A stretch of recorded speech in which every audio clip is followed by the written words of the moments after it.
دي اول حلقه من توك فريلي، واحنا مبسوطين جدا ان انتم موجودين هنا النهارده معانا. احنا مبسوطين اكتر.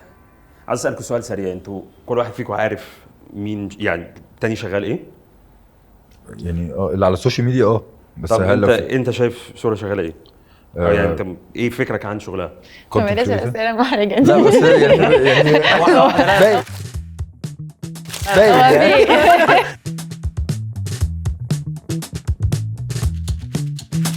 طيب ايه اغرب مكان اشتغلتوا منه؟ اشتغلت بستحمى يعني. عملت ايه؟ كنت بتكلم في كول. كنت في كول ودخلت ازاي تحت الدش؟ ما كنت عامل ميوت. لا بس ده كنت كان ازاي لازم اسمها تحت تسمع الدش؟ الكول. بسمع الكول أوكي. وبقى في الحنفيه افتح ميوت ارد اروح في الميوت افتح حنفيه. ده مين بس الكلاينت كنت لازم الرزل كان اللي كلاينت خلاك تعمل انترناشونال كده؟ للاسف، كمان كان بالانجليزي يعني، فبستحمى بالانجليزي. اكتر حاجه صعبه في الحياه يعني. للاسف الكلاينت ما كانش بيتبري في ان انت داخل تاخد شاور. وانت يا سوري؟ لا ما فيش مكان رخم اشتغلت منه، بس انا ما بتبقاش عندي المكان رخم، انا بيبقى عندي لوكيشنز رخمه فيها ناموس، فيها اللوكيشنز مش مريحه. طيب ايه اكتر خناقه غريبه او يعني سببها كان غريب حصلت ما بينكم انتوا يعني ما بينكم مع كلاينت؟ اصل انا على طول بتخانق، اجيب له ايه ولا ايه مش عارف يعني ايه ما كلهم أقول لك غريب. يعني كلمه كلاينت اصلا غريبه لوحدها خلاص. ما بتبلعهاش. احنا لازم اول ما نسمع كلمه الكلاينت هندخل كونفرنس كول مع الكلاينت. لا اكيد هيعمل حاجه. أيوة. لازم يبقى في ايجنسي في النص، لان انا ما اوكي لازم يبقى في ايجنسي في النص. هقول لك على خناقه كانت قريبه ولذيذه جدا برضه. يعني سببها لذيذ. انا كنت انا بعمل مزيكا. كنا واقفين في حفله وواحد كان عايز يمسي علينا كده، عايز يكرمني من الاخر يعني، كان اتبسط مننا كده، فراح جاي غارف لي $200 في ايدي. رحت ماسكها ورميها على الناس. ليه؟ علشان انا رقاصه. حد يهمني النعمه. رقاصه بتتنقط بالدولار. انا حاسس $200 ايوه ممكن وبعدين رقاصه بتتنقط بالدولار، يعني مش رقاصه يعني بيلي دانسر. فاهم، بس ما انا مش أيوة. لا بالدولار مش عشان ما اروح حلوه وارقص عادي جدا. يا عم رقصك عجبه في ايه؟ طب ما ده خطر. ما تبقى يعني ما $200 دي خد ال بقى 200. حاجات تانية بعد كده. هي بتبتدي ب $200. عارف حطها في جيبك، حطها في جيبك وسكتم بكتم. فلا كانت خناقه بقى على المسرح قول له خناقه ده انت فضحته يا طبعا. حبيبي. فضحته جامد. الجيجز بتاعت الفريلانسنج عامه، او فكره ان الفريلانسنج عامه رايح وراجع كتير، ملوش سكادجول معين. ازاي انتوا بتعرفوا بقى تظبطوا دنيتكم جوه الشغل وبره الشغل؟ يعني الورك لايف بالانس بتاعكم ماشي ازاي؟ ما بظبطوش ما بظبطوش بجد. انا عشوائيه جدا، وده بيتسبب لي في ان انا النهارده صاحيه الصبح انا مش عارفه انا عندي ايه. هو انا كان عندي حاجات النهارده بس انا مش فاكره هي ايه. اوكي. فتمام يعني هتيجي. يعني انا النهارده مثلا عارفه ان انا عندي النهارده مثلا عندي مثلا ايفنت، هو ده اكبر حاجه موجوده في اليوم. في بعد الايفنت في حاجات موجوده في اليوم مش فاكره. لو انت بتخلصي وبعد كده بتبتدي تشوفي. بشوف بقى. اوكي. يعني فانا عشوائيه جدا بصراحه، ما فيش بالانس. عشان كده فعلا ما كانش ينفع ان انا اشتغل في شغل بمواعيد. يعني تقولي ان وقتك كله رايح في حته بس الشغل؟ يعني حياتك بره الشغل يعني مثلا صحابك اهلك؟ لا ليتلي بقيت بحاول، لانه اكتشفت ان انا كل الوقت كنت مدياه للشغل بس. فابتديت ادرك انه لا، مفيش حاجه اسمها وقتك كله للشغل. في حاجه اسمها احنا هنعيش حياتنا وهنستمتع بيها، وفي نفس الوقت انا اشتغل عادي. بستنى اعمل انجاز عشان اكافئ نفسي، فاخرج في عيد ميلاد، اخرج في فريس جيترينج، اخرج في الحاجات. لا مفيش حاجه اسمها كده. يعني في حاجه اسمها احنا هنعمل الاثنين مع بعض. اوكي. فانا اكتشفت ان انا ما كنتش بعمل ويست اوف تايم، كنت بعمل ويست اوف لايف. يعني دي مضيعه للحياه مش مضيعه للوقت، لا خالص. فمع الوقت ابتديت ادرك ان انا محتاجه ان انا يعني اسافر مثلا 3-4 مرات في السنه. دي ما كنتش بعملها. اوكي. يعني لو انا ما عملتش انجاز انا مبسوطه بيه واستحق اكافئ نفسي عليه، ما بعملش كده. ما بسافرش، ما بخرجش. لو اتعزمت على فرح مش بروح. اوكي. عيد ميلاد مش هروح، ما انا ما عملتش انجاز بقى. فانت ماشيه اللي هو بس فليتلي بقى انجز عشان بالظبط. ليتلي بقى اكتشفت ان انا مش محتاجه اشتغل خالص دلوقتي. انا محتاجه اتبسط حقيقي والله العظيم. يعني انا اصلا ما بحبش الكلام كتير، واضح عليا واخد بالك انت من اول ما سالت السؤال بس لا سال بالك ساعه الا ربع واضح عليا السؤال هعيدهولك انا بحاول يعني ابتدي يا رب ما فاهم يقول حاجه فاهم ما بحبش الكلام كتير وبحب اعبر عن نفسي كتير هو كان إيه؟ كنت بقول ايه شفت حتى هي نسيت السؤال. فبس انا حسيت ان الموضوع فن يا ليتس يعني فاهم ليتس هاف فن يعني فاهم فليتلي بقى بقيت عايزه هاف فن بس بصراحه مش عايزه اشتغل ما اعتقدش ان حد والله عايزه اشتغل عايزه اقعد بس عايزه اهزر عايزه اتبسط عايزه كده فما عنديش ورك بالانس خلاص ما عنديش بالانس في اللايف اصلا انا حاسس هو بس يا كده يا كده طب ما انا يعني حبيبي نسي السؤال عيده تاني بيقول لك طب سنس يقول لك بس سنس انت دلوقتي بتقول انت شغال من جريد 8 فانت يعني بقالك شويه حلوين قوي شغال فالورك لايف بالانس بتاعك طبعا المفروض يكون ظبط حاله دلوقتي ليتلي من سنتين مثلا ابتدى يظبط من سنتين اوكي. الصراحه بعد ما عديت بالكوربريت اكسبيرينس ها بقيت عارف ان في حاجه اسمها ديليجيشن وفي حاجه اسمها ان انا لازم احط فاينانشال ليميت لنفسي وان انا لازم اقسم الفلوس اللي داخله لي في الاخر برضو في شهر انت ليك سالري ايوه فيكس سالري وثابته وعارف هي بتخش لك ايه وبتظبط مصاريفك على اساسها بس لو انت بتعمل فريلانس هي بتدخل لك بلك ايوه فانت البلك ده ممكن تبقى متهوج وطايش ويلا واروح اجيب واعمل وبتاع وده اللي كنت اعمله وانا صغير وانا في جريد 8 اللي هو جالي رقم انبساط يلا يا جماعه سويتات ويخوت وكل حاجه وعامل فيها فاهم يوري مرقدي بس دلوقتي بقيت فاهم وبقيت فاهم ان انا ما ينفعش اشتغل لوحدي ولازم يبقى في تيم ولازم اديليجيت حاجات علشان اعرف اتبسط وعلشان الانرجي بتاعتي رايحه في حاجات مظبوطه وما بقاش بقى ينفع اخش كولز وانا بستحمى تاني يعني كل حاجه ليها وقتها هو ده اللي انا كنت عايزه اقوله بس ده بالاي دي اتش دي انا بساعدك ده عليه اي دي اتش دي ده سيزون اي دي اتش دي ده مظبوط تمام حرك بقى بقك وانا قولوا صوتي اسمعوا صوتي طيب ايه اكتر طلب غريب ممكن يكون كلاينت طلبه منكم قبل كده في اي بروجكت انت ايه حكايتك مع الكلاينت ايه الحوار يعني انت كنت كلاينت او انت في خالص لا مش كلاينت مفيش لا بس بقى يعني في مثلا في تصوير حد طلب مايكرويف عشان البريك يبقى سخن فاللي هو انا كنت ده مش غريب ده تلاقيها انا لا بس انا تعبان في التريتمنت وبتاع وانا بعدين برضو يعني داخلين نخرج شغلانه يعني فانا ماليش دعوه قولها للانتاج يا معلم انا ماليش دعوه لو انا قاعدين في التريتمنت والبرزنتيشن وصاحب الشركه ومش عارف مين ومش عارف باذنك لازم يبقى في مايكرويف علشان بس احنا بنعرف في حد عندنا ما بيعرفش ياكل اكل ساقع ماشي حاضر طيب تمام طيب دلوقتي طبعا يعني كونسبت الفريلانسنج ده يعتبر كونسبت جديد شويه يعني مش لينا بس ممكن يكون لاهالينا او صحاب يعني الناس اللي معانا في العيله لما بتبقوا في تجمع عائلي لطيف ايه الاسئله اللي بتسالكوا اللي هو شغلك ماشي ازاي او انت حتى بتشرح شغلك ازاي ليهم بس انا اصلا مهندس يعني خريج هندسه اوكي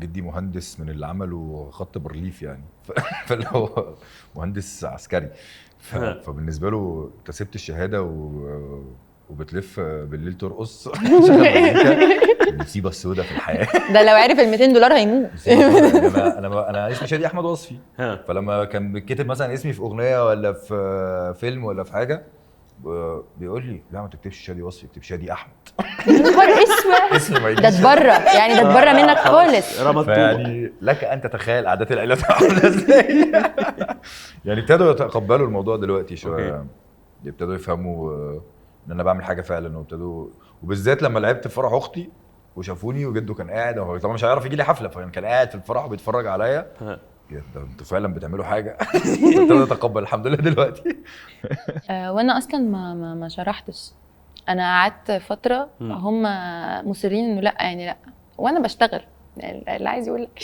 يقول لي ما عنديش مشكله ما تقولوا عادي قولوا لا مفيش حاجه فمع الوقت بقى ابتدوا يشوفوني على التلفزيون طيب when it comes ل relationships او العلاقات عامه فبيبقى ايه الرياكشنز او ايه الرياكشنز اللي انتوا خدتوها من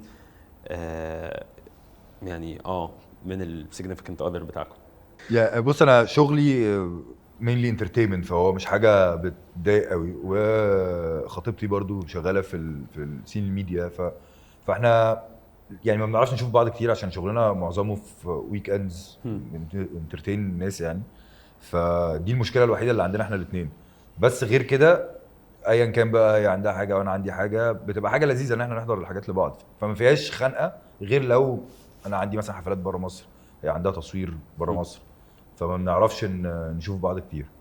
لكن غير كده ما فيش اي مشاكل في الشغل، بالعكس يعني هي ممكن تكون حاجه من اسباب النجاح العلاقه، احنا فاهمين شغل بعض يعني. ما اعرفش والله، انا سنجل فمش عارفه ايه اللي بيحصل. والله ما اعرف. مش لازم هيقول ايه مش عارفه هيقول ايه. اللي فات انهي واحد اللي تحبي تتكلمي عليه، اللي تحبي تفتكريه يعني دي بتاعتك انت. لا عادي، دايما بص اصل انا البنت يعني فاهم، فهو دايما بيبقى فيه حته الغيره او حته اللي هو لا ما هي اكترس وارتست ومش بس ماشي. فهي الموضوع ما بيبقاش سهل، الموضوع ما بيبقاش سهل خالص نهائي يعني، عمره بالنسبه لي ما كان سهل بصراحه. وفشل حاجات كتير، بس ما بحب الفن اكتر حاجه بصراحه يعني، بحب الفن اكتر من اي حاجه. بس انا مشكلتي ان انا مؤمنه ان انا بتغير يعني. انا مثلا الاول كنت بحب الفن قوي قوي اكتر من اي حاجه، دلوقتي بحبه قوي اكتر من اي حاجه شلتها يعني فاهم. ايه رايك؟ بحب حلو. شلنا اكتر من اي حاجه. على 45 تلاقيني بحبه وشلت قوي يعني فاهم. فهي بس بيبوظ الدنيا. لا بيعمل لي بيعمل لي. اوكي طيب خلينا نشرح لكم احنا هنعمل ايه دلوقتي. احنا هنلعب لعبه بتاعت اي جي بانك ولا مين اسمها قول واعمل. هي نفس الكونسبت، قول واعمل. هي نفس الكونسبت بتاع تروث اور دير، اللي هو هيبقى فيه كروت بتقول حاجه، حد فيكم هياخد الكارت ده وهيقول للتاني يقول اللي مكتوب في الكارت، وفي حد فيكم هياخد كارت تاني وهيبقى اللي هو من الكروت اللي هي اعمل، يقول للتاني يعمل اللي مكتوب في الكارت. ماشي. فتعالوا نجرب تعالوا نجرب كده ونشوف مع بعض. تعالى نبتدي بقول. يلا. يعني طلع كارت اقراه وقول لسهوله ان هي تعمل اللي مكتوب في الكارت. ايه اكبر درس اتعلمته من مشروع اشتغلت عليه؟ بإيجاز. ماشي. هو قلب ايجاز ولا دي من عندك؟ لا ده من عندي. واضح ان انا خفيف على قلبك جدا. واضح ان انت بتحب. بصراحه دي من عندك برضو.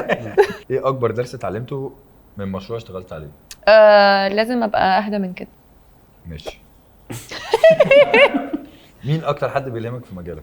انت مكمل ليه؟ ما احنا هنسالك كام سؤال كده بقى. طب يلا. مين اكتر حد بيلهمني في مجالي؟ لا مش حد معين. ناس كتير. ناس كتير قوي. حد قول حد. سؤال حد. اكتر حد. هو في ناس كتير بس مين ناس اكتر كتير حد؟ قوي بس في ايه بالظبط؟ ما في الغنى ولا في التمثيل ولا في هعملها ازاي دي؟ هعملها ازاي؟ ما لا مش عارف. مش عارف. طب في التمثيل؟ منى زكي طبعا والله كنت رديتي رد تاني كنت اقول لك لا. ماشي. طب في الكونتنت كريشن؟ خالد مختار. طب في الغنى؟ في كتير بس في كتير قوي. لا ده في كتير. انا ما بحبش المطرب، بحب الاغنيه. ماشي. طب في اغاني اكتر اغنيه بتلهمك؟ لا مش عارفه، مش حاضر دلوقتي. لا هتجاوب اكتر مزيكا بتلهمك، هتجاوبي ماليش دعوه. مش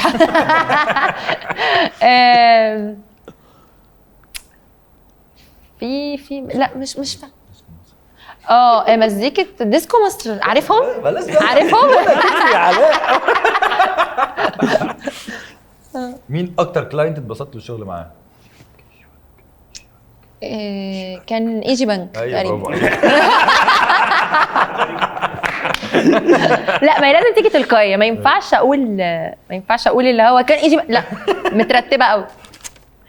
ايه اخر انجاز حققته في الشغل وفي الحياه؟ عملت حته طاسه سجق بالكبده يا بنت ماشي والله العظيم بالله جحده. ده اقرب انجاز. تحفه. بس انجاز حقيقي مش قادر افتكر اكتر من الطاسه الصراحه.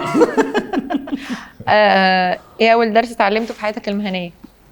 ان ابقى منظم. صح جدا. صح لازم جدا. ابقى منظم عشان ابقى مستريح. صح جدا. وتبقى هادي. لسه ما اتعلمتهاش بس انت اصلا هادي اعتقد صح؟ لا خالص. بجد؟ دي مشكله من مشاكلي. لو صاحبك طلب منك شغل هتاخد منه فلوس وليه؟ عشان هياخد وقتي. اوه ده شغل.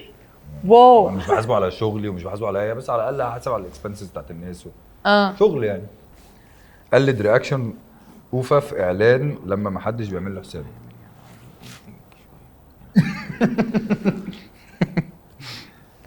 كان رياكشن انا يا خالتي قوي برضه. كده زعلانه ومقهوره. طب اعملي نفسك سوبرانو وسمعينا حاجه. اهو ماشي. اوبرا خلف احساس. بس انا جعان.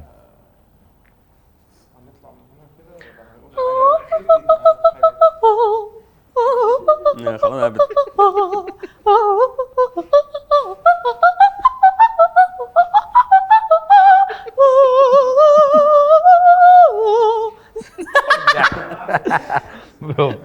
تمام. انا زوري مبحوح. تمام. دي لذيذه جدا يلا، دي. قولي لي اتصل مجاز. بحد من اهلك وافتح سبيكر وقول له انك هتبطل شغل وتفتح قهوه بلدي. اقول لك على حاجه اتصل بمريم قول لها بس بجد هي عارفه انك في تصوير. فضايح بلاش. اصل اقول لك على حاجه. لا، تخيلي اتصل بخطيبته وقول لها لا، عادي. انا مكتئب جدا وبصراحه عايزه ابطل شغل وهفتح قهوه بلدي القهوه بلدي عامه، او هفتح كافيه. قول لها افتح كافيه عشان تبقى ايه. ممكن اكلم اختي عامه. اختي ممكن اقل واحده تلزقني. يلا يلا لو جايه منك يلا.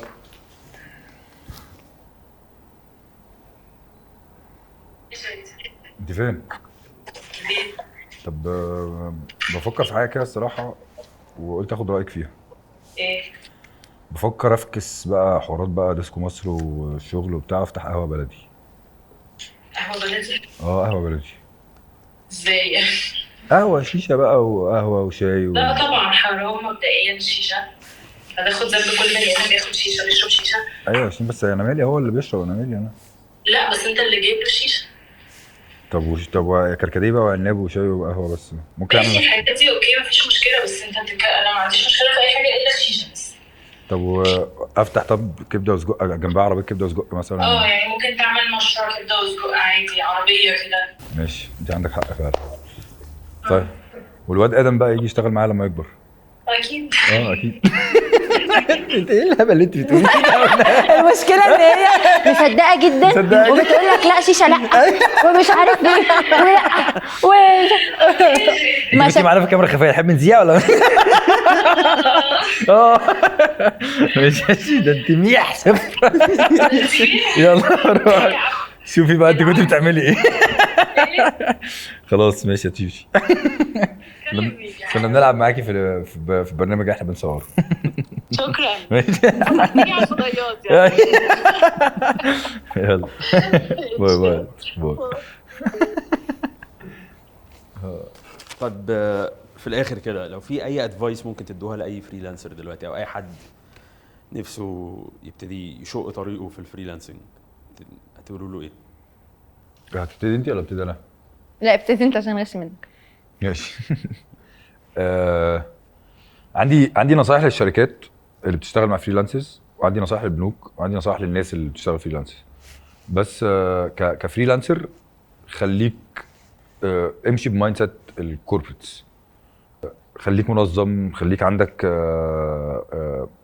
حاجات تسعفك، تولز تقدر تشتغل بيها. حط لنفسك سيستم وحط لاي حد بيشتغل معاك سيستم عشان تعرفوا توصلوا لبر تستريحوا عليه كلكم، ايا كان حد بتشتغل معاه او كلاينت جاي لك. للشركات ما تجيش على الفريلانسر. الراجل ده ما عندوش حاجه ثابته، ما عندوش حد بيصرف عليه، هو اللي بيشتغل لوحده. فما تظلموش في فيز، ما تجيش عليه في ديدلاينز، ما تجيش عليه في تعديلات كتير.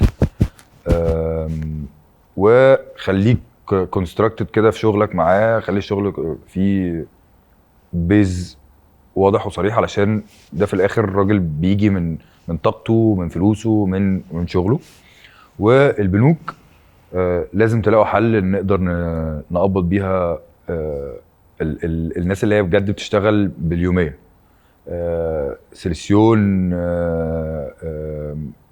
بروبس، ماستر، اي حد من الاخر. بالظبط، اي حد من الاخر جاي ياخد فلوسه في اليوم ده ويمشي. انا واحد كفريلانسر مش هقدر اجيب بادجت لبروجكت من بروجكتس اللي احنا بنشتغل فيها ان انا اقبض الناس دي. وحتى لو هعمل كده، لو اتزنقت ولا حصل لي اي حاجه، انا اللي لبست اللقطه.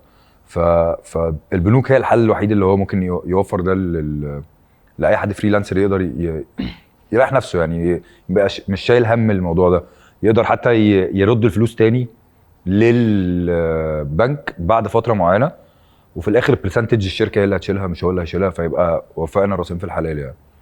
بس مش محتاجه يعني. يعني شد حيلك بجد والله، ربنا ما اهرب يا ياسين، ربنا معاك، شد حيلك بجد يعني، طول بالك. انا معانا سهله يعني، سهله دي ده سؤال مقالي هنا صح وغلط. شد حيلك بجد والله. شكرا. باي باي. بس